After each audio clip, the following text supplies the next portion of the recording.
Hi, I'm Sanchez James Cunningham, and this is an open letter, a public announcement of sorts. At its heart, it's a commentary on the state and efficiency of the government's public addresses on matters of importance, for example, the EU referendum.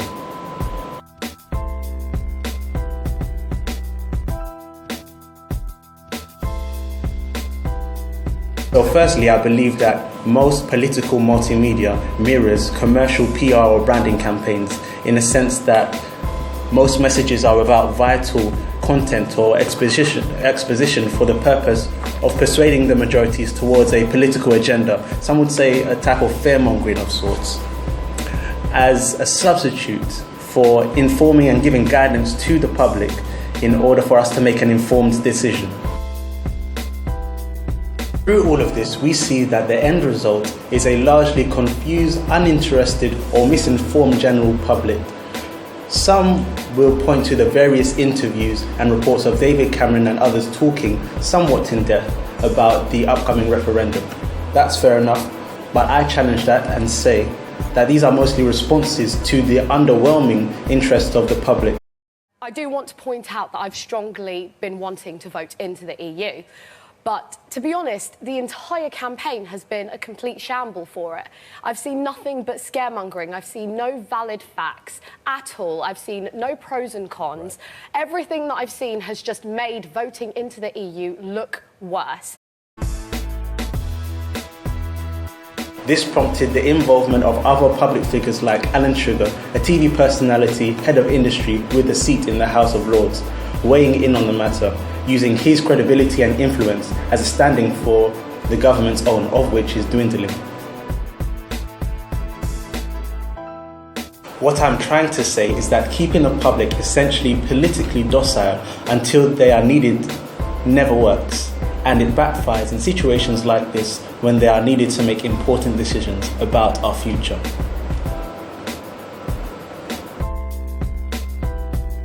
So right now we're going to run through the EU referendum, what it's about, both sides of the argument, and then have a discussion on those facts.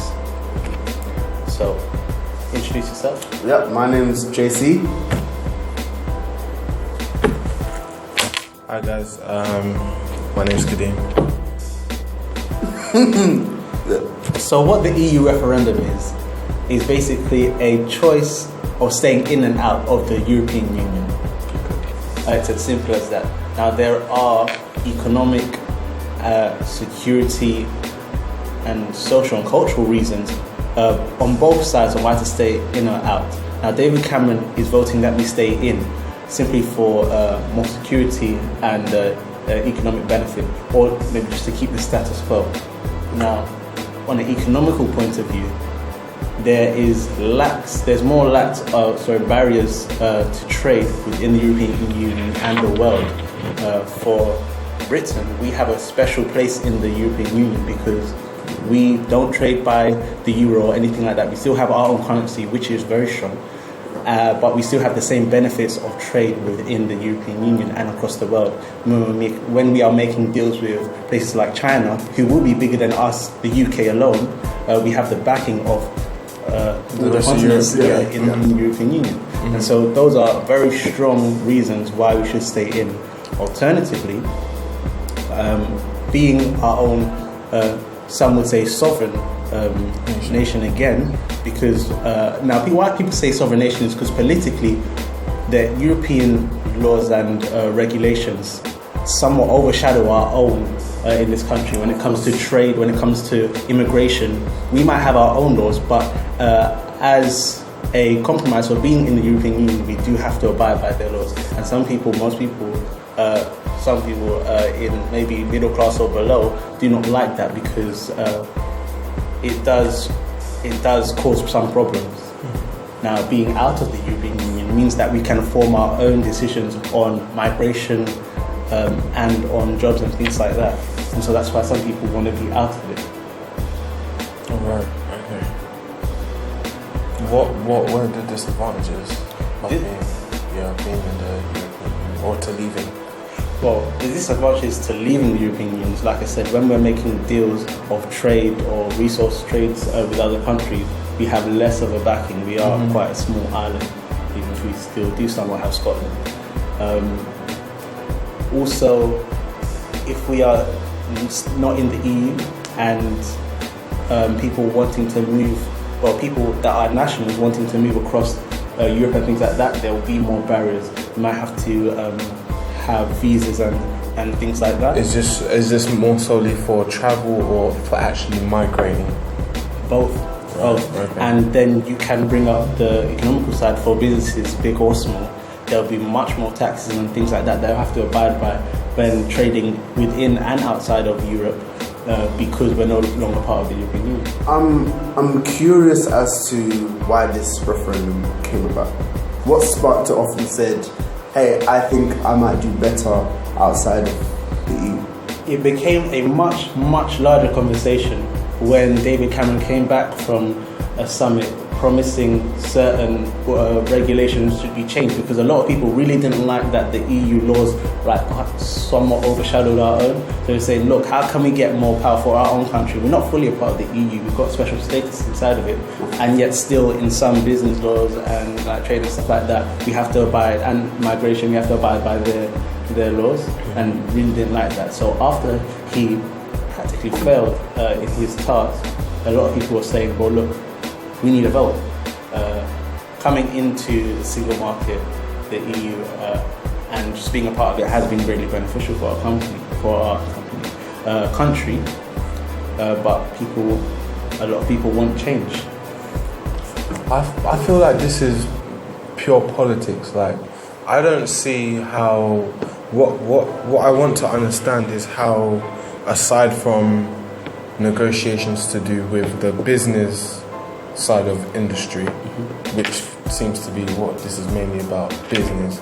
Like, what about the citizens of Britain who aren't involved in any part of that? See what I'm saying? Like, where's the benefit for the people?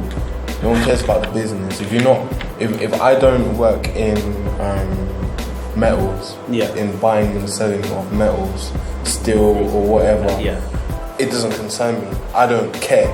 Because there's no benefit for me.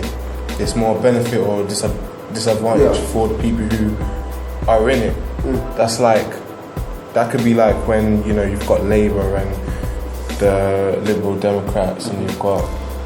But in saying that, I think it has... The main imposition is on you as a consumer. We're talking about citizens.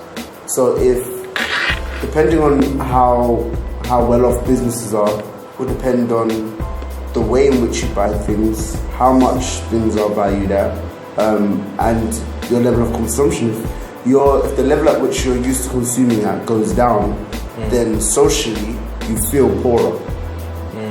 Explain? No. No, when it's a thing of comfortability. So there's always a level to which you regularly consume. You might make a trip to the shops. I think the statistics are kind of 3 day-to-day shops during the week to keep your family ticking over. If some element of trade then boosts up the prices or reduces the amount that people can ship in or out, then you then feel the change as a consumer, and that's the main imposition on you as a citizen. And that's what we're saying. If our trade or our industries get smaller as a result of us leaving the European Union, who's going to pick up that slack? Is it going to be the government? Is it going to be us through taxes? Well, no, it's going to be us through taxes for sure, because they're not paying it. Exactly, and I think Kadeem had a very good point as well, being us as citizens, not just as consumers, because staying in the EU means that a lot of people can migrate here more freely. I have no opinion that I care to share right now on the migration issues, but talking about our NHS causes more of a strain on our free healthcare system when people are coming in, and we all have free access to such healthcare and stuff like that, but the nurses and doctors are really strained right now trying to keep up with the influx. Also, let's talk about security. Being outside of the EU doesn't mean that terrorist forces like ISIL could come in easier without... And we don't have the support of other nations. Less so. However, when it comes to security, neighbouring European countries aren't going to stand idly by whilst we're being attacked, considering how integrated we are in the financial sector. And to top that off, you were mentioning something about the NHS, which I find a very interesting point. I feel like some of the directives that were given by the EU, since they'll no longer be of interest to us if we were outside of the EU, then part of that, the money of where that goes, can be helped to ease the strain that goes on the NHS. My biggest thought is the legal side, because for a while we've been operating with quite a few European laws, especially, of course, when it does come to trade, and when it comes to leaving that jurisdiction, that lawful jurisdiction, some people have been imprisoned under European law. What is the process for that? What happens? I agree with that, but just to touch on an earlier point, some countries like Turkey have been heavily looked into in terms of funding terrorist organizations. And some others as well. Let's not forget how efficient these negative forces have been with moving around different countries as well. Is there less security if we are not part of the EU? These are some serious questions there. How can you measure? I feel like a lot of the basis for terrorist intel comes directly through the media. Say that again, sir? A lot of the information that we get on terrorism comes through the media, which is not. Yes, which is manipulated already. Do you see what I'm saying? The initial points of this argument saying that the information that we're getting in has been seriously filtered, and mostly through the government. Maybe they don't want to scare the general public. Is it their decision what information that we are privy to? Maybe in terms of some security reasons, yes, but I'm sure there are things that are very hard to find that we should know about as citizens. And it leaves people to go to alternative sources of news and media like Al Jazeera and RT News. Because they come across as more trustworthy. Yeah. They're more for the raw source rather than the one that's been privied up to make it sound sweet. There's much less of a chance of political agenda seeping through actual news when it comes to alternative news sources. I don't know where we stand in the EU.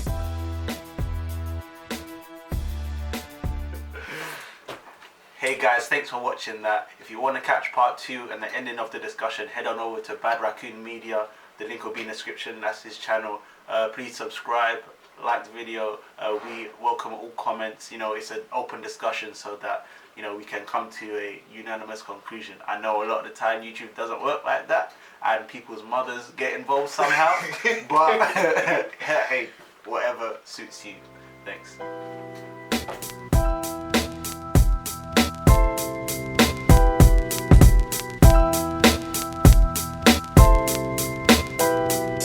So hey guys, I'm Sanchez.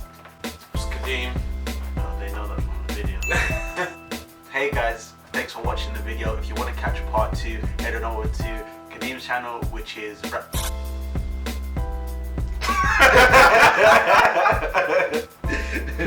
Sorry, excuse me. Do you have an opinion on the EU referendum?